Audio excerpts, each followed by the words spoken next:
ಕನ್ನಡ ವಾಹಿನಿ.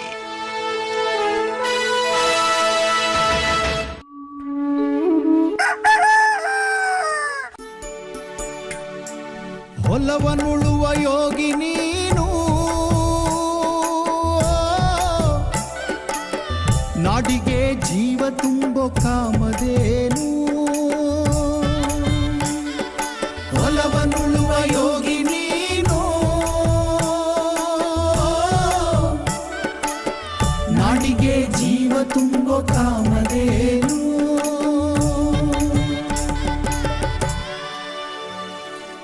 ನೆಲದ ನೋವಾಗಿ ಕಾಲದ ಹೂವಾಗಿ ಹರಡುವವರು ನೀವಣ್ಣ, ಮಳೆಯಾಗಿ ಬೆಳೆಯಾಗಿ ಲೋಕಕ್ಕೆ ಬರುವಾಗಿ ಅನ್ನದ ಹಾಡಿನ ನಾಡ ಜೀವಗಳು ನೀವಣ್ಣ.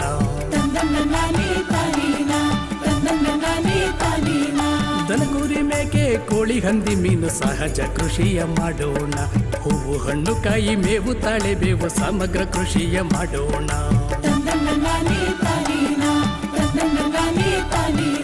ಟ್ರ್ಯಾಕ್ಟರ್ ಟಿಲ್ಲರ್ ಕುಯ್ಲಿನ ಯಂತ್ರ ಸುಧಾರಿತ ಕೃಷಿ ಮಾಡೋಣ, ಕೃಷಿಯಲ್ಲಿ ಒಕ್ಕಣೆ ವಿಂಗಡಣೆ ಮಾಡಿ ಅಧಿಕ ಲಾಭವ ಗಳಿಸೋಣ, ಸ್ವಾವಲಂಬಿಗಳಾಗೋಣ.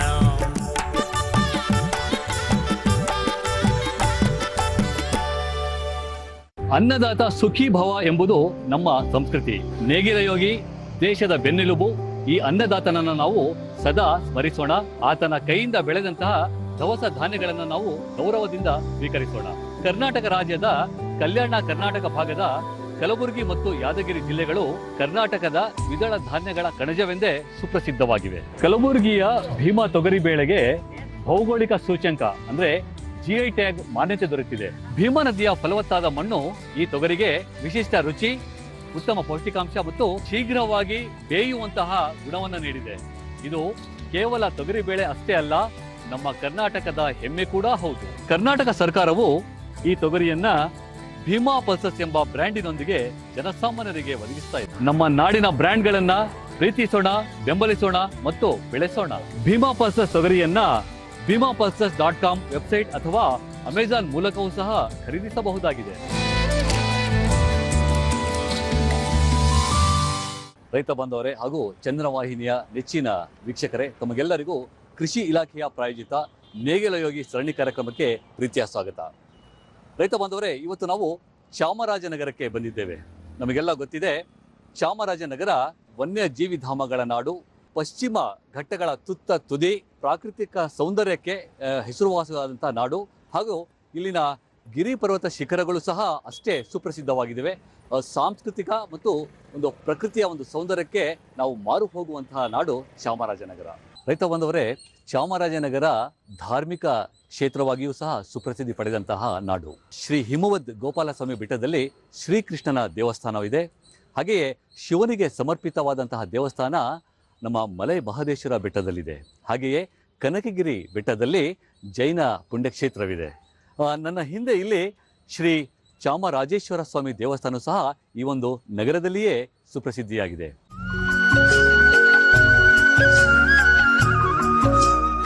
ಚಾಮರಾಜನಗರ ಜಿಲ್ಲೆಯಲ್ಲಿ ಮುಖ್ಯವಾಗಿ ರಾಗಿ, ಭತ್ತ, ಹತ್ತಿ, ನೆಲಗಡಲೆ, ಮುಸುಕಿನ ಜೋಳ, ಸೂರ್ಯಕಾಂತಿ ಬೆಳೆಗಳೊಂದಿಗೆ ತೆಂಗು ಪ್ರಮುಖವಾಗಿದೆ.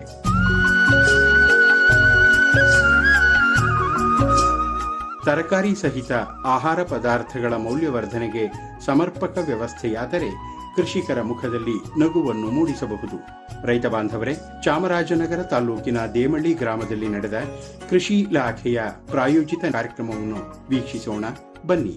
ಪ್ರೀತಿಯ ರೈತ ಬಾಂಧವರೇ ಹಾಗೂ ನೆಚ್ಚಿನ ಚಂದನ ವಾಹಿನಿಯ ವೀಕ್ಷಕರೇ, ತಮಗೆಲ್ಲರಿಗೂ ಕೃಷಿ ಇಲಾಖೆಯ ಪ್ರಾಯೋಜಿತ ನೇಗಿಲ ಯೋಗಿ ಸರಣಿ ಕಾರ್ಯಕ್ರಮದ 16ನೇ ಸಂಚಿಕೆಗೆ ಪ್ರೀತಿಯ ಸ್ವಾಗತ.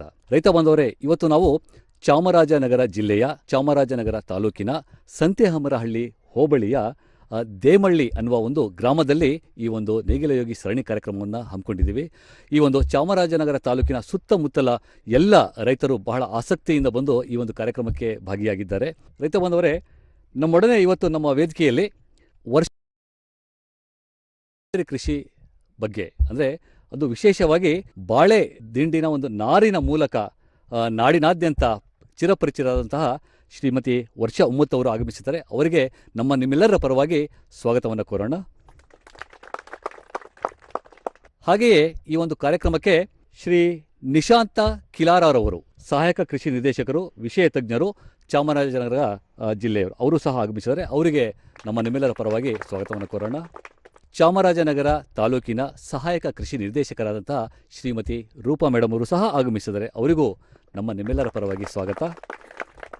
ಹಾಗೆ ಶ್ರೀಯುತ ಬಿ ಲಿಂಗರಾಜುರವರು ಪ್ರಗತಿಪರ ರೈತರು, ಈ ಒಂದು ಭಾಗದ ಪ್ರಗತಿಪರ ರೈತರು ಸಹ ಆಗಮಿಸಿದ್ದಾರೆ. ಅವರಿಗೂ ಈ ಒಂದು ಕಾರ್ಯಕ್ರಮಕ್ಕೆ ಸ್ವಾಗತ ಕೋರುವ ಮೂಲಕ, ರೈತ ಬಾಂಧವರೇ, ಇವತ್ತು ನಾವು ಇಲ್ಲಿ ಸೆಕೆಂಡರಿ ಕೃಷಿ ಅಂತಂದರೆ ಕೃಷಿ ಉತ್ಪನ್ನಗಳ ಸಂಸ್ಕರಣೆ ಮತ್ತು ಮೌಲ್ಯವರ್ಧನೆ ಬಗ್ಗೆ ಸ್ವಲ್ಪ ಚರ್ಚೆ ಮಾಡೋಣ. ಸೆಕೆಂಡರಿ ಕೃಷಿ, ವಿಶೇಷವಾಗಿ ಸೆಕೆಂಡರಿ ಕೃಷಿ ನಿರ್ದೇಶನಾಲಯ ಅಂತಲೇ ಇದೆ. ಅದು ನಮ್ಮ ಕೃಷಿ ಇಲಾಖೆಯ ಒಂದು ಅಂಗಸಂಸ್ಥೆ.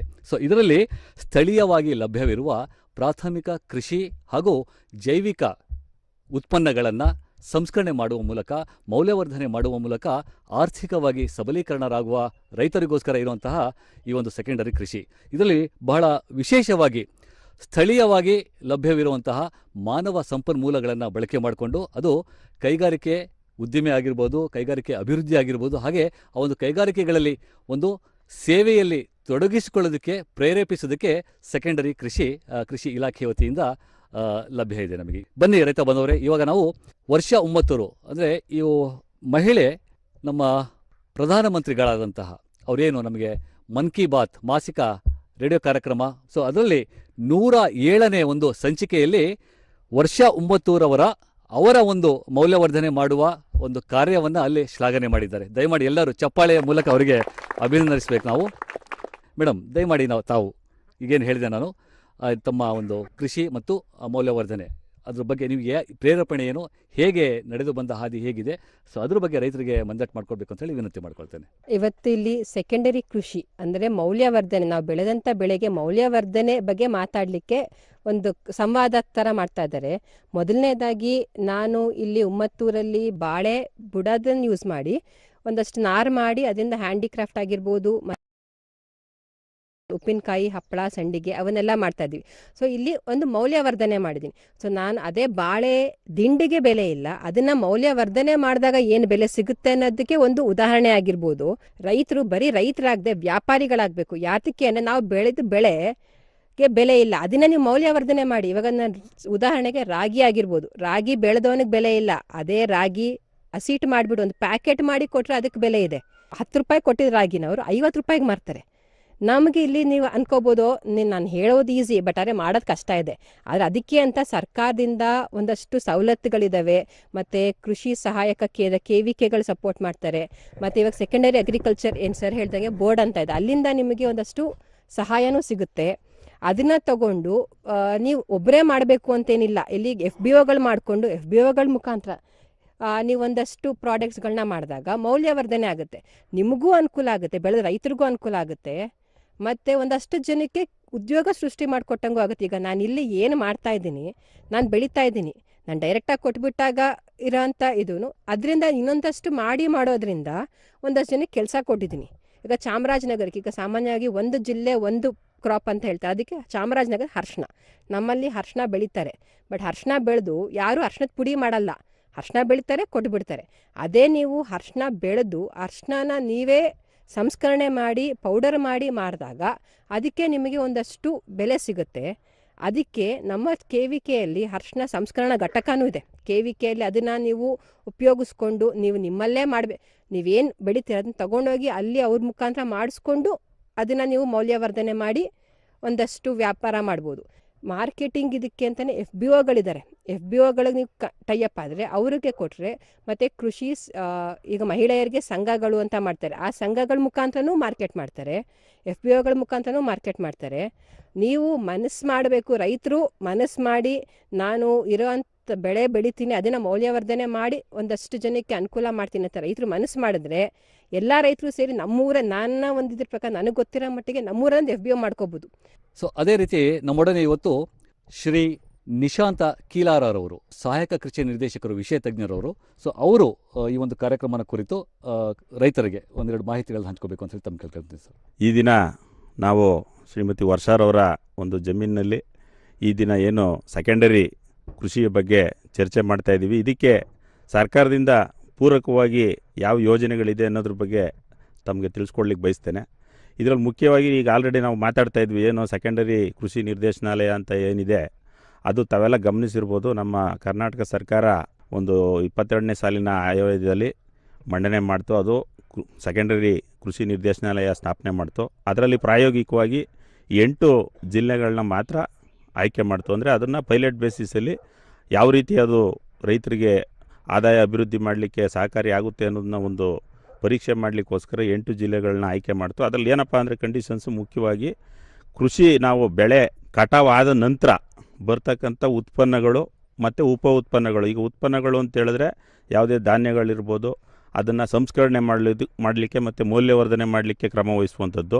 ಉಪ ಉತ್ಪನ್ನಗಳು ಅಂತ ಹೇಳಿದ್ರೆ ಈಗ ನಾವು ಹೇಳಿದ್ವಿ, ಈಗ ಬಾಳೆ ದಿಂಡು ಕಟಾವು ಆದಮೇಲೆ ಬಾಳೆ ದಿಂಡು ಇರ್ಬೋದು, ಅಥವಾ ತೆಂಗು ಅಡಿಕೆ ಕಟಾವು ಆದಮೇಲೆ ನಿಮಗೆ ಅದರಿಂದ ಬರ್ತಕ್ಕಂಥ ಅಡಿಕೆ ಪಟ್ಟೆ ಇರ್ಬೋದು, ಆ ತೆಂಗಿನ ಗರಿ ಇರ್ಬೋದು, ಅದನ್ನು ಬಳಸ್ಕೊಂಡು ನಾವು ಉದಾಹರಣೆ ನೀವು ಅಡಿಕೆ ಪಟ್ಟೆ ನೋಡಿರ್ತೀರಿ, ಪ್ಲೇಟ್ಗಳು ಮಾಡುವಂಥದ್ದು, ಕಪ್ಸ್ ಮಾಡುವಂಥದ್ದು, ಮತ್ತು ತೆಂಗಿನ ನಾರನ್ನು ಉಪಯೋಗಿಸ್ಕೊಳ್ಳುವಂಥದ್ದು, ಮತ್ತು ಸೇಮ್ ಅದರಲ್ಲೇ ನಿಮಗೆ ತೆಂಗನ್ನು ಪುಡಿ ಮಾಡಿ ನಮಗೆ ಏನು ಉತ್ಪನ್ನಗಳು ದೊರೀತದೆ ಉಪ ಉತ್ಪನ್ನಗಳು ಅದರಿಂದ ಕಾಂಪೋಸ್ಟ್ ತಯಾರಿಕೆ ಮಾಡುವಂಥದ್ದು. ಇದೆಲ್ಲದಕ್ಕೂ ಕೂಡ ಈ ಒಂದು ಸೆಕೆಂಡರಿ ಕೃಷಿ ನಿರ್ದೇಶನಾಲಯದಲ್ಲಿ ಒಂದು ಸಹಕಾರ ಮಾಡಬೇಕು ಅಂತೇಳಿ ರೈತರಿಗೆ 50% ಅಂದರೆ 50% ಸಹಾಯಧನ ಅಥವಾ ಗರಿಷ್ಠ 15 ಲಕ್ಷ ಇದನ್ನು ಕೊಡುವಂಥದ್ದು. ಇದು ಕೂಡ ನೀವು ಪೂರ್ಣ ನೀವು ಬೇಕಾದರೂ ಹಾಕೋಬೋದು ರೈತರ ವಂತಿಕೆನ, ಅಥವಾ ಬ್ಯಾಂಕು ಲೋನ್ ಲಿಂಕೇಜಲ್ಲೂ ಕೂಡ ಮಾಡಲಿಕ್ಕೆ ಅದರಲ್ಲಿ ಅವಕಾಶ ಕೊಟ್ಟಿದೆ. ಅದನ್ನು ಈಗ 8 ಜಿಲ್ಲೆಯಲ್ಲಿ ಈಗ ಸದ್ಯಕ್ಕೆ ನಮ್ಮ ಚಾಮರಾಜನಗರ ಜಿಲ್ಲೆ ಮುಂದಿನ ಹಂತದಲ್ಲಿ ಬರುತ್ತೆ. ಅದು ಈಗ 8 ಜಿಲ್ಲೆಯಲ್ಲಿ ಅದು ಪ್ರಾಯೋಗಿಕವಾಗಿ ನಡೀತಾ ಇದೆ. ಅದೇ ರೀತಿಯಲ್ಲಿ ಇನ್ನೊಂದು ತಾವು ಕೇಳಿರ್ಬೋದು, PMFME ಅಂತ ಒಂದು ಯೋಜನೆ ಇದೆ. ಅಂದರೆ ಪ್ರಧಾನಮಂತ್ರಿಗಳ ಕಿರು ಆಹಾರ ಉದ್ದಿಮೆಗಳ ಔಪಚಾರಣಗೊಳಿಸುವಿಕೆ ಅಂತೇಳಿ. ಅಂದರೆ ಈಗ ನಾವೇನು ತಿನ್ನುವಂಥ ಪದಾರ್ಥ ಯಾವುದು ಕೃಷಿ ಒಂದು ಬೆಳೆ ಕಟಾವಾದ ನಂತರ ಯಾವುದೇ ಒಂದು ಪದಾರ್ಥವನ್ನು ತಿನ್ನಲಿಕ್ಕೆ ಉಪಯೋಗಿಸ್ತೀವಲ್ಲ, ಅದು ಎಲ್ಲದಕ್ಕೂ ಕೂಡ ಒಂದು ಉದ್ದಿಮೆಯಾಗಿ ಮಾಡಲಿಕ್ಕೆ ಈ ಒಂದು ಯೋಜನೆಯಲ್ಲಿ ಅವಕಾಶ ಇದೆ. ಇದರಲ್ಲಿ ಏನಪ್ಪ ಅಂತ ಹೇಳಿದ್ರೆ ಇದು ಕಂಪಲ್ಸರಿ ಬ್ಯಾಂಕು ಲಿಂಕೇಜು ಮತ್ತು ಸಬ್ಸಿಡಿ ಇರುತ್ತೆ. ಇದರಲ್ಲೂ ಕೂಡ 50% ರಿಯಾಯಿತಿ. ಇದರಲ್ಲಿ ತಾವು ಗಮನಿಸ್ಬೋದು. ಒಂದು ಏನಪ್ಪ ಅಂದರೆ ವಿಶೇಷವಾಗಿ ಕರ್ನಾಟಕ ರಾಜ್ಯ ಸರ್ಕಾರ ಯಾಕೆ ಇದಕ್ಕೆ ಹೆಚ್ಚು ಒತ್ತು ಕೊಡ್ತಾ ಇದೆ ಅಂತ ಹೇಳಿದ್ರೆ, ಇಲ್ಲಿ 35% ರಾಜ್ಯ ಮತ್ತು ಕೇಂದ್ರ ಸರ್ಕಾರದ ಒಂದು ಸಹಭಾಗಿತ್ವದಲ್ಲಿ ಸಹಾಯಧನ ಕೊಡುತ್ತೆ. ಹೆಚ್ಚುವರಿಯಾಗಿ ಕರ್ನಾಟಕ ಸರ್ಕಾರ 15% ಹೆಚ್ಚುವರಿ ಸಬ್ಸಿಡಿಯನ್ನು ಇದರಲ್ಲಿ ಕೊಡ್ತಾ ಇದೆ. ಹಾಗೆಯೇ ಈ ಒಂದು ಕಾರ್ಯಕ್ರಮದಲ್ಲಿ ಶ್ರೀಮತಿ ರೂಪಾರವರು ಚಾಮರಾಜನಗರ ತಾಲೂಕಿನ ಸಹಾಯಕ ಕೃಷಿ ನಿರ್ದೇಶಕರು ಅವರು ಆಗಮಿಸಿದ್ದಾರೆ. ರೂಪಾ ಮೇಡಮ್, ತಾವು ದಯಮಾಡಿ ನಮ್ಮ ಕೃಷಿ ಇಲಾಖೆಯಿಂದ ದೊರೆಯುವಂಥ ಇತರೆ ಸೌಲಭ್ಯಗಳು, ಕಾರ್ಯಕ್ರಮಗಳು ಅಥವಾ ಯೋಜನೆಗಳು, ಮತ್ತು ಈ ಒಂದು ಚಾಮರಾಜನಗರ ತಾಲೂಕಿನ ಒಂದು ಮಳೆ ಬೆಳೆ ಪರಿಸ್ಥಿತಿ ಹೇಗಿದೆ ಅದನ್ನು ಕುರಿತು ಸ್ವಲ್ಪ ಮಾತಾಡಬೇಕು ಅಂತ ಹೇಳಿ ಕೇಳ್ಕೊಳ್ತೇನೆ. ನಮ್ಮ ಚಾಮರಾಜನಗರ ಜಿಲ್ಲೆಯಲ್ಲಿ 80-90ರ ದಶಕದಲ್ಲಿ ರೇಷ್ಮೆ ಬೆಳೆಯನ್ನು ಹೆಚ್ಚಾಗಿ ಬೆಳೆಯುತ್ತಿದ್ದು ಜಿಲ್ಲೆಯನ್ನು ರೇಷ್ಮೆ ನಾಡು ಎಂದು ಕರೆಯುತ್ತಿದ್ದರು. ಪ್ರಸ್ತುತ ರೇಷ್ಮೆ ಬೆಳೆಯ ವಿಸ್ತೀರ್ಣ ಕಡಿಮೆಯಾಗಿದೆ. ಈ ಒಂದು ರೈತರ ಚಟುವಟಿಕೆಗಳಿಗೆ ಅನುಕೂಲವಾಗುವಂತೆ ಕೃಷಿ ಇಲಾಖೆಯಿಂದ ಹಲವಾರು ಯೋಜನೆಗಳನ್ನು ಅನುಷ್ಠಾನ ಮಾಡಲಾಗುತ್ತಿದೆ. ಈ ಹಲವಾರು ಯೋಜನೆಗಳಲ್ಲಿ ಪ್ರಮುಖ ಯೋಜನೆಗಳಾದ ಬೀಜ ಪೂರೈಕೆ ಹಾಗೂ ಹಿಡುವಳಿ ಯೋಜನೆ. ಈ ಒಂದು ಯೋಜನೆಯಲ್ಲಿ ಸಣ್ಣ ಮತ್ತು ಅತಿ ಸಣ್ಣ ರೈತರಿಗೆ ಉತ್ತಮ ಗುಣಮಟ್ಟದ ಬಿತ್ತನೆ ಬೀಜಗಳನ್ನು ಎಲ್ಲ ರೈತ ಸಂಪರ್ಕ ಕೇಂದ್ರಗಳಲ್ಲಿ ಸಹಾಯಧನದಲ್ಲಿ ವಿತರಿಸಲಾಗುತ್ತಿದೆ. ಅದೇ ರೀತಿ ಕೃಷಿ ಯಾಂತ್ರೀಕರಣ ಯೋಜನೆ. ಈ ಒಂದು ಯೋಜನೆಯಲ್ಲಿ ಎಲ್ಲ ವರ್ಗದ ರೈತರಿಗೆ, ಸಾಮಾನ್ಯ ವರ್ಗದ ರೈತರಿಗೆ 50% ಸಹಾಯಧನ ಹಾಗೂ ಪರಿಶಿಷ್ಟ ಜಾತಿ ಮತ್ತು ಪರಿಶಿಷ್ಟ ಪಂಗಡ ವರ್ಗದ ರೈತರಿಗೆ 75% ಸಹಾಯಧನದಲ್ಲಿ ಕೃಷಿ ಯಂತ್ರೋಪಕರಣಗಳಾದ rotavator, MB plough, power weeder, power tiller ಹಾಗೂ ಇತರೆ ಉಪಕರಣಗಳನ್ನು ನೀಡಲಾಗುತ್ತಿದೆ. ಪ್ರಧಾನಮಂತ್ರಿ ಕೃಷಿ ಸಿಂಚೈ ಯೋಜನೆ. ಈ ಒಂದು ಯೋಜನೆಯಲ್ಲಿ ನೀರಿನ ಬಳಕೆಯನ್ನು ಸಮರ್ಥಗೊಳಿಸಲು ಉತ್ತೇಜಿಸಲು ರೈತರಿಗೆ, ಸಾಮಾನ್ಯ ವರ್ಗ ಹಾಗೂ ಪರಿಶಿಷ್ಟ ಜಾತಿ ಮತ್ತು ಪರಿಶಿಷ್ಟ ಪಂಗಡದ ರೈತರಿಗೆ 90% ಸಹಾಯಧನದಲ್ಲಿ ಹನಿ ನೀರಾವರಿ ಮತ್ತು ತುಂತುರು ನೀರಾವರಿ ಘಟಕಗಳನ್ನು ವಿತರಿಸಲಾಗುತ್ತಿದೆ. ಇನ್ನು ಒಂದು ಪ್ರಮುಖವಾದ ಯೋಜನೆ ಎಂದರೆ ಕೃಷಿ ಭಾಗ್ಯ ಯೋಜನೆ. ಈ ಯೋಜನೆಯನ್ನು ಮಳೆಯಾಶ್ರಿತ ಪ್ರದೇಶವನ್ನು ಸುಸ್ಥಿರ ಕೃಷಿಯನ್ನಾಗಿ ರೂಪಾಂತರಿಸಗೊಳಿಸಲು ಹಾಗೂ ಮಳೆಯ ನೀರನ್ನು ವ್ಯರ್ಥ ಮಾಡದೆ ಆಯ್ದ ಸ್ಥಳಗಳಲ್ಲಿ ಕೃಷಿ ಹೊಂಡಗಳನ್ನು ನಿರ್ಮಾಣ ಮಾಡಿ ನೀರನ್ನು ಸಂಗ್ರಹಿಸಿ ಬೆಳೆಯ ಸಂದಿಗ್ಧ ಹಂತದಲ್ಲಿ ನೀರನ್ನು ಒದಗಿಸುವುದು ಇದರ ಒಂದು ಪ್ರಮುಖ ಉದ್ದೇಶವಾಗಿರುತ್ತದೆ. ಈ ಒಂದು ಯೋಜನೆಯಲ್ಲಿ ರೈತರಿಗೆ ಪ್ಯಾಕೇಜ್ ಮಾದರಿಯಲ್ಲಿ ಕೃಷಿ ಹೊಂಡ ನಿರ್ಮಾಣ, ಕಂದಕ ಬದು ನಿರ್ಮಾಣ, ಡೀಸೆಲ್ ಪಂಪ್ಸೆಟ್ ವಿತರಣೆ, ಪಾಲಿಥೀನ್ ಹೊದಿಕೆ, ತುಂತುರು ನೀರಾವರಿ ಘಟಕ ವಿತರಣೆ ಹಾಗೂ ಹೊಂಡದ ಸುತ್ತಲೂ ತಂತಿ ಬೇಲಿಯನ್ನು ಹಾಕಿಸಿಕೊಂಡಂತಹ ರೈತರಿಗೆ 75,000ದಿಂದ 1,50,000 ತನಕ ಸಹಾಯಧನವನ್ನು ಇಲಾಖೆಯಿಂದ ನೀಡಲಾಗುತ್ತಿದೆ. ಹಾಗೆ ರೈತ ಬಂದವರೇ, ನಮ್ಮ ವೇದಿಕೆಯಲ್ಲಿ ಇವತ್ತು ಪ್ರಗತಿಪರ ರೈತರಾದಂತಹ ಉಮ್ಮತ್ತೂರಿನವರು ಶ್ರೀಯುತ ಲಿಂಗರಾಜರವರು ಸಹ ಆಗಮಿಸಿದ್ದಾರೆ. ಅವರು ತಮ್ಮ ಅನುಭವಗಳನ್ನು, ಕೃಷಿಯ ಬಗ್ಗೆ ಅನುಭವಗಳನ್ನು ಅವ್ರು ಏನು ಮಾಡ್ಕೊಳ್ತಿದ್ದಾರೆ, ರೈತರನ್ನು ಕುರಿತು ಮಾತಾಡಬೇಕಂತ ಹೇಳಿ ವಿನಂತಿ ಮಾಡ್ಕೊಳ್ತೇನೆ. ನಾನು ಅಳವಡಿಸಿಕೊಂಡಿರೋಂಥ ಸಮಗ್ರ ಕೃಷಿ ಅಂತಂದರೆ ಬಾಳೆ, ತೆಂಗು, ಇಪ್ಪನೇರಳೆ, ಅರಿಶಿನ, ಜೇನು ಕೃಷಿ, ಮೀನುಗಾರಿಕೆ ಮತ್ತು ಹೈನುಗಾರಿಕೆ, ಕುರಿ ಸಾಕಾಣಿಕೆ ಇಷ್ಟನ್ನು ಕೂಡ ನಾವು ಅಳವಡಿಸ್ಕೊಂಡಿದ್ದೀನಿ. ಯಾಕೆ ಅಳವಡಿಸ್ಕೊಳ್ಬೇಕು ಅಂತಂದರೆ, ಒಂದು ಬೆಳೆಯಲ್ಲಿ ರೈತನಿಗೆ ಲಾಸ್ ಆದರೂ ಕೂಡ ಇನ್ನೊಂದು ಬೆಳೆಯಲ್ಲಿ ಅನುಕೂಲ ಆಗುತ್ತೆ.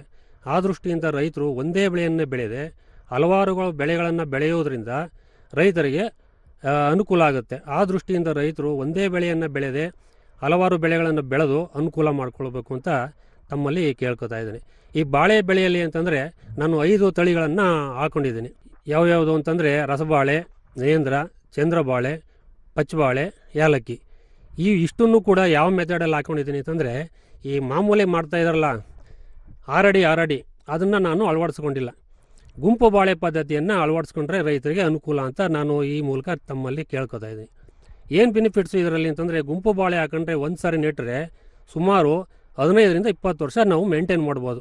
ಇದಕ್ಕೆ ಆಳುಗಳ ಹೆಚ್ಚು ಅವಶ್ಯಕತೆ ಇರೋದಿಲ್ಲ. ಒಬ್ಬನೇ ಕೂಡ 4ರಿಂದ 5 ಎಕರೆ ಮೇಂಟೈನ್ ಮಾಡ್ಬೋದು. ಹಾಕುವಾಗ ಲೇಬರ್ಸ್ ತಗೊಂಡ್ರೆ ಅಷ್ಟೇ, ಇನ್ನು ಮೇಂಟೆನೆನ್ಸ್ಗಾದ್ರೆ 1ರಿಂದ 2 ಸಾಕು ಅಷ್ಟೇ. ಈಗ ನಾನು 2 ಎಕರೆ ಈಗ ತಾತ್ಕಾಲಿಕವಾಗಿ ಮಾಡಿದ್ದೀನಿ.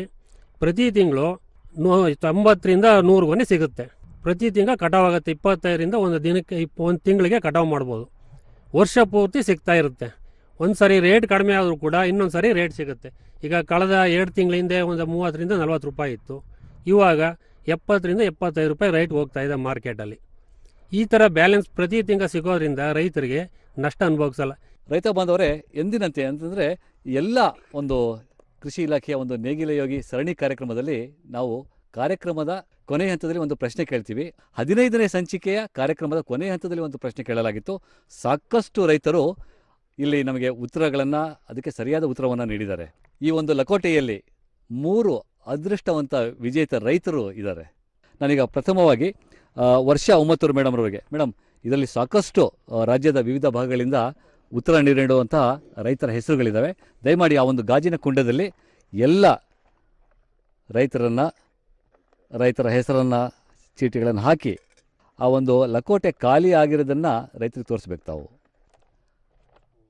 ಸರಿ ಮೇಡಮ್, ಆ ಗಾಜಿನ ಕುಂಡದಲ್ಲಿ ಏನಿದೆ ಚೀಟಿಗಳನ್ನ ಚೆನ್ನಾಗಿ ಕುಲುಕಿಸಿ, ಕೈ ಹಾಕಿಬಿಟ್ಟು ಒಳಗಡೆನೂ ಚೆನ್ನಾಗಿ ಕುಲುಕಿಸಿಬಿಟ್ಟು ಪ್ರಥಮ ಅದೃಷ್ಟವಂತ ವಿಜೇತ ರೈತ ಯಾರು ಅನ್ನೋದನ್ನು ನಾವೀಗ ನೋಡೋಣ. ಕೊಡಿ ಮೇಡಮ್ ಒಂದು ಚೀಟಿ. ಪ್ರಥಮ ಅದೃಷ್ಟವಂತ ವಿಜೇತ ರೈತ ಮಂಜುನಾಥ್ SL, ತೀರ್ಥಹಳ್ಳಿ, ಶಿವಮೊಗ್ಗ ಜಿಲ್ಲೆ. ದಯಮಾಡಿ ಎಲ್ಲರೂ ಚಪ್ಪಾಳೆಯ ಮೂಲಕ ಅವರಿಗೆ ಅಭಿನಂದನೆ ಸಲ್ಲಿಸೋಣ. ಹಾಗೆಯೇ ದೂರದರ್ಶನದಲ್ಲಿ ಸಾಕಷ್ಟು ಕೃಷಿಪರ ಚಟುವಟಿಕೆಗಳನ್ನು, ಕೃಷಿಪರ ಕಾರ್ಯಕ್ರಮಗಳನ್ನು ರಾಜ್ಯದ ವಿವಿಧ ಭಾಗಗಳಿಗೆ ಹೋಗಿ ಅಲ್ಲಿ ಕಾರ್ಯಕ್ರಮಗಳನ್ನು ಆಯೋಜಿಸಿ ಅದನ್ನು ಪ್ರಸಾರ ಮಾಡುತ್ತಿರುವಂತಹ ನಮ್ಮ ನೆಚ್ಚಿನ ಶ್ರೀಯುತ ಹಲ್ಕೂರ್ ಗೋಪಿನಾಥ್ರವರು. ಇವರು ದೂರದರ್ಶನದ ಕೃಷಿ ವಿಭಾಗದಲ್ಲಿ ಕಾರ್ಯಕ್ರಮ ಅಧಿಕಾರಿಯಾಗಿ ಸೇವೆ ಸಲ್ಲಿಸ್ತಾ ಇದ್ದಾರೆ. ದಯಮಾಡಿ ಗೋಪಿನಾಥ್ ಹಲ್ಕೂರ್ ಅವರು ದಯಮಾಡಿ ಬಂದು ದ್ವಿತೀಯ 2ನೇ ಅದೃಷ್ಟವಂತ ವಿಜೇತ ರೈತ ಯಾರು ತಾವು ದಯಮಾಡಿ ತಮ್ಮ ಅಮೃತ ಹಸ್ತಗಳಿಂದ ಆಯ್ಕೆ ಮಾಡಿಕೊಡ್ಬೇಕು.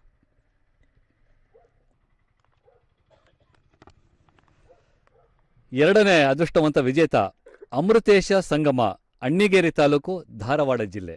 2ನೇ ಅದೃಷ್ಟವಂತ ವಿಜೇತ, ಅವರಿಗೂ ಸಹ ಅಭಿನಂದನೆಗಳನ್ನ ಸಲ್ಲಿಸೋಣ. ಲಿಂಗರಾಜ್ ಅವರು ತಾವು ದಯಮಾಡಿ 3ನೇ ಅದೃಷ್ಟವಂತ ವಿಜೇತ ಯಾರು ಚೀಟಿ ಎತ್ತುವ ಮೂಲಕ ಆಯ್ಕೆ ಮಾಡಿಕೊಡಿ. ಇಲ್ಲೇ ಹತ್ತಿರದವರು 3ನೇ ಅದೃಷ್ಟವಂತ ವಿಜೇತೆ ಬಿ ಪ್ರತಿಭಾರವರು, ಮಳವಳ್ಳಿ ತಾಲೂಕು, ಮಂಡ್ಯ ಜಿಲ್ಲೆ. ಈಗ ನಿಮಗೆ ಪ್ರಶ್ನೆ ಕೇಳುವ ಸಮಯ. ಅದನ್ನು ನಾವು ಸಂವಾದದ ಮೂಲಕ ಚರ್ಚೆ ಮಾಡ್ಬೋದು. ಯಾರು ಪ್ರಥಮವಾಗಿ ಪ್ರಶ್ನೆ ಕೇಳ್ತೀರಾ ಅವರು ಕೈ ಎತ್ತಿ ತಮ್ಮ ಹೆಸರು ಮತ್ತು ಊರನ್ನು ಹೇಳಿಬಿಟ್ಟು ತದನಂತರ ನೇರವಾಗಿ ವೇದಿಕೆಗೆ ಪ್ರಶ್ನೆ ಕೇಳ್ಬೋದು. ನನ್ನದೊಂದು ಪ್ರಶ್ನೆ ನಮ್ಮ ADS ಅವ್ರಿಗೆ. ಈ ಜೈವಿಕ ಗೊಬ್ಬರಗಳನ್ನ ಎಷ್ಟು ದಿನದವರೆಗೆ ಅದ ಉಪಯೋಗಿಸ್ಬೋದು, ಮತ್ತೆ ಎರೆಹುಳಿ ಗೊಬ್ಬರಕ್ಕೆ ಉಪಯೋಗಿಸಿದಾಗ ಆ ಕೌಂಟಿಂಗ್ ಕಡಿಮೆ ಆಗುತ್ತೆ ಅನ್ನೋದೊಂದು ತಪ್ಪು ಕಲ್ಪನೆ ಇದೆ. ಅದರಿಂದ ಎಷ್ಟು ದಿನದೊಳಗೆ ಅದು ಬಳಸಬಹುದು, ಮತ್ತೆ ಅದ್ರ ಬಗ್ಗೆ ತಾವು ಮಾಹಿತಿ ಕೊಡಬೇಕು ಅಂತ ಕೇಳ್ತಾರೆ. ಈಗ ಜೈವಿಕ ಗೊಬ್ಬರಗಳನ್ನ ನಾವು ಎಷ್ಟು ದಿನ ಬಳಕೆ ಮಾಡ್ಬೋದು, ಮತ್ತು ಅದನ್ನು ಎರೆಹುಳು ಗೊಬ್ಬರದ ಜೊತೆಲಿ ಬೆರೆಸಿದಾಗ ಅದರ ಒಂದು ಕೌಂಟು ಕಡಿಮೆ ಆಗುತ್ತೆ ಅಂತ ಅವರ ಅನುಮಾನ. ಇದರಲ್ಲಿ ಏನೂ ಇಲ್ಲ. ನಮಗೆ ಒಂದು ಸರಿ ನಾವು ಪ್ಯಾಕಿಂಗ್ ಮಾಡಿದ್ಮೇಲೆ ಜೈವಿಕ ಗೊಬ್ಬರನ 8 ರಿಂದ 10 ತಿಂಗಳವರೆಗೂ ಉಪಯೋಗಿಸ್ಬೋದು. ಮತ್ತು ಅದನ್ನು ಎರೆಹುಳು ಗೊಬ್ಬರ ಅಂದರೆ ಅದು ಕೂಡ ಒಂದು ಸಾವಯವ ಗೊಬ್ಬರನೇ ಆಗಿರೋದ್ರಿಂದ ಅದ್ರ ಜೊತೆ ನೀವು ಬೆರೆಸಿದಾಗ ಯಾವುದೇ ಕೌಂಟ್ ಕಡಿಮೆ ಆಗಲ್ಲ, ಅದು ಮತ್ತೆ ವೃದ್ಧಿ ಆಗುತ್ತೆ. ಅದೇ ನಾವೇನಾದರೂ ಏನು ರಾಸಾಯನಿಕ ಗೊಬ್ಬರಗಳಿದೆ ಅದ್ರ ಜೊತೆಲಿ ನಾವು ಬೆರೆಸಿದ್ರೆ ಅದ್ರದ್ದು ಕೌಂಟು ಕಡಿಮೆ ಆಗುತ್ತೆ. ಯಾಕೆಂದರೆ ಇದರಲ್ಲಿ ಕೆಮಿಕಲ್ಸ್ ಇರೋದ್ರಿಂದ ಆ ಒಂದು ಜೀವಾಣುಗಳಿಗೆ ತೊಂದರೆ ಆಗುತ್ತೆ, ಅಲ್ಲಿ ನಮಗೆ ಕೌಂಟ್ ಕಡಿಮೆ ಆಗುತ್ತೆ ಹೊರತು ನಾವು ಯಾವುದೇ ಇನ್ನೊಂದು ಸಾವಯವ ಗೊಬ್ಬರ ಅಥವಾ ಮಣ್ಣು ಇದ್ರ ಜೊತೆಯಲ್ಲಿ ಜೈವಿಕ ಗೊಬ್ಬರ ಬೆರೆಸಿದಾಗ ಯಾವುದೇ ರೀತಿಯಲ್ಲಿ ಕೌಂಟು ಕಡಿಮೆ ಆಗಲ್ಲ. ನಮಸ್ತೆ ಮೇಡಮ್. ಸೊ ಇದು ಬಾಳೆ ನಾರಿನ ಉತ್ಪನ್ನ ಮಾಡ್ತಾ ಇದ್ದೀರಲ್ಲ, ಸೊ ಅದರ ಖರ್ಚು ವೆಚ್ಚದ ಬಗ್ಗೆ ಸ್ವಲ್ಪ ಡೀಟೇಲ್ಸ್ ಆಗಿ ವಾರ್ಷಿಕವಾಗಿ ಏನು ಖರ್ಚು ಬರ್ತಾ ಇದೆ ಮತ್ತು ಲಾಭಾಂಶ ಎಷ್ಟು ಸಿಗ್ತಾ ಇದೆ ಅದನ್ನ ನಮಗೆ ಹಂಚ್ಕೊಳ್ಳಿ ಮೇಡಮ್. ಉಪವರೆ ನೀವು ಖರ್ಚು ವೆಚ್ಚ ಕೇಳಿದ್ರಿ. ಫಸ್ಟು ನಾವು ಮಿಷನರೀಸ್ಗೆ ಇನ್ವೆಸ್ಟ್ ಮಾಡ್ತೀವಿ, ಅದು ಬೇರೆ ಬರುತ್ತೆ. ಆಮೇಲೆ ನಮ್ದು ಏನಂದರೆ ಇವಾಗ 10 ಜನ ಲೇಬರ್ಸ್ ಇದ್ದಾರೆ. ಸೊ ನನಗೆ ಲೇಬರ್ಸು ಅವರಿಗೆ ಕೊಡೋಂಥ ಸ್ಯಾಲ್ರಿ ಎಲ್ಲ ಸೇರಿ ನನಗೆ ಲಾಭಾಂಶ ಒಂದು 25 ರಿಂದ 30% ಬರುತ್ತೆ. ಈಗ ನನಗೆ ವರ್ಷಕ್ಕೆ ಒಂದು 100 ರೂಪಾಯಿ ಬಂದರೆ ಅದರಲ್ಲಿ ನನಗೆ 30 ರೂಪಾಯಿ ಲಾಭ, 70 ಖರ್ಚು. ಅಂದರೆ ಅದು ನಿಮಗೆ ಬೇಸಿಕ್ ಇದು ಬಿಟ್ಟು ಮಿಷನರೀಸ್ ಏನಿದೆ ಕ್ಯಾಪಿಟಲ್ ಇನ್ಕಮ್ ಅದು ಬಿಟ್ಟು ಅದನ್ನು ನೀವು ಲೆಕ್ಕ ಹಾಕ್ಕೊಂಡಾಗ ನಿಮಗೆ ಕಡಿಮೆ ಆಗುತ್ತೆ. ಇವಾಗ ಅದನ್ನು ನಾವು ವರ್ಷ ರೆಡ್ಯೂಸ್ ಮಾಡ್ತಾ ಬಂದಾಗ ಫಸ್ಟ್ ಇಯರ್ ನನಗೆ 30 ಸಿಗಲ್ಲ, 20 ಸಿಗ್ಬೋದು. ಹೋಗ್ತಾ ಅದು ಕಡಿಮೆ ಆಗ್ತಾ ಹೋಗುತ್ತೆ. ಈಗ 25 ರಿಂದ 30% ಲಾಭ ಅಂತೂ ಇದೆ. ನನ್ನ ಪ್ರಶ್ನೆ ವರ್ಷ ಮೇಡಮ್ ಅವ್ರಿಗೆ, ಈಗ ಅವಾಗಿಂದ ನಿಮ್ಮ ಇದನ್ನೆಲ್ಲ ಕೇಳಿದೆ, ಮಹಿಳಾ ಸಂಘದವರೆಲ್ಲ ತುಂಬ ಅಪ್ರಿಷಿಯೇಟ್ ಮಾಡಿದ್ರು.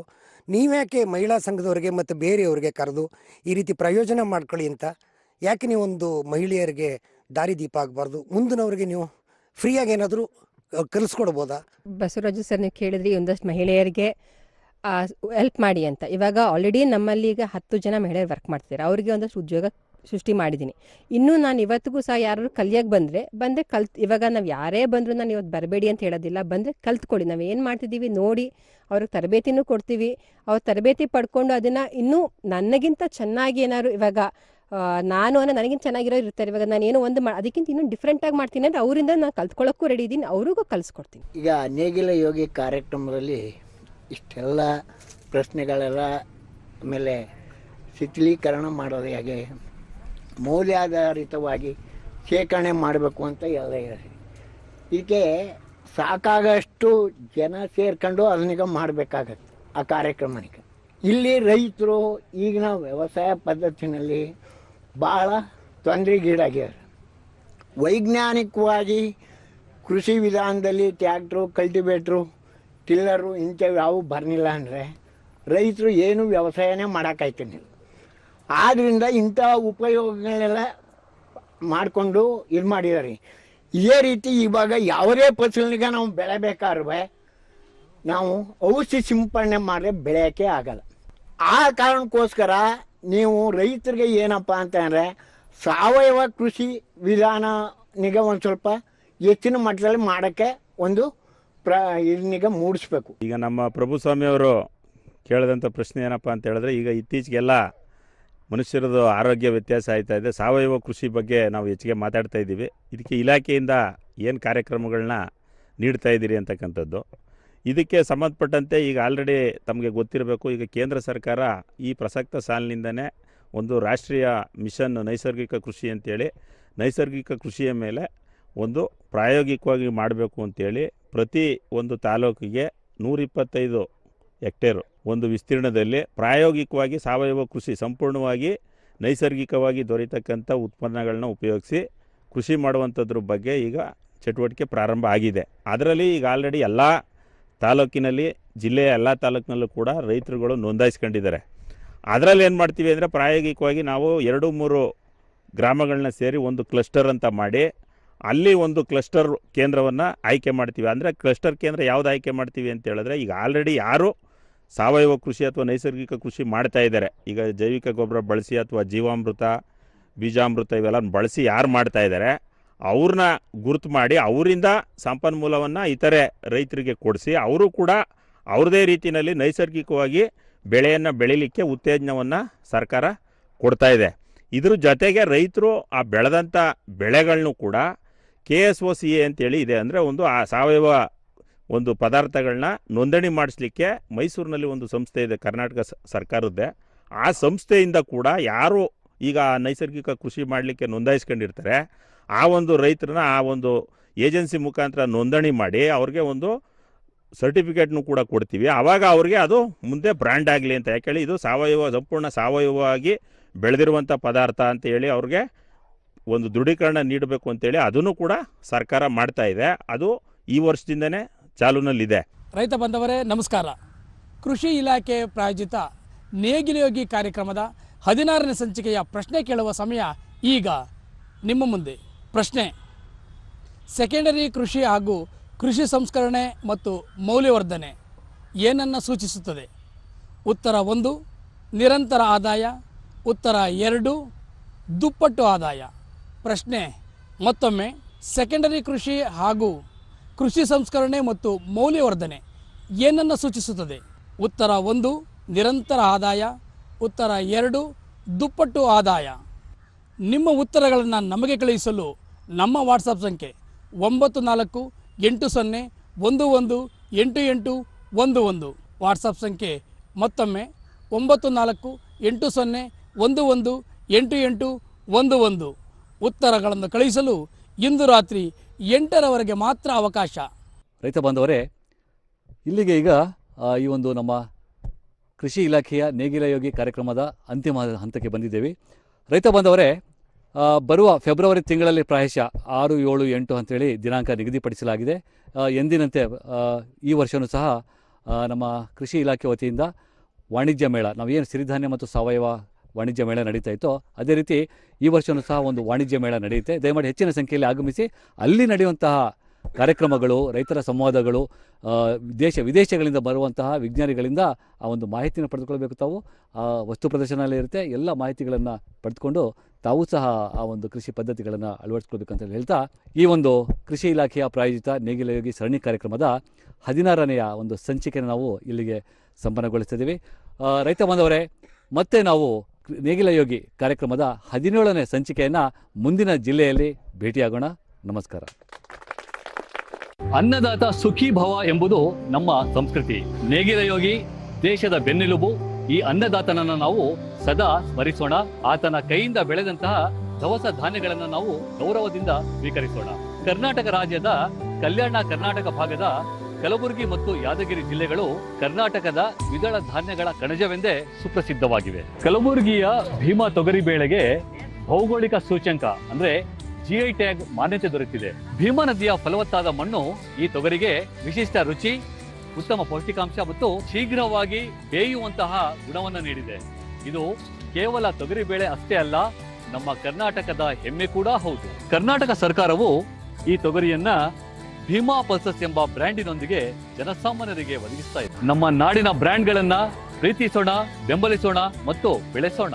ಭೀಮಾ ಪಲ್ಸಸ್ ತೊಗರಿಯನ್ನ bhimapulses.com ವೆಬ್ಸೈಟ್ ಅಥವಾ ಅಮೆಜಾನ್ ಮೂಲಕವೂ ಸಹ ಖರೀದಿಸಬಹುದಾಗಿದೆ.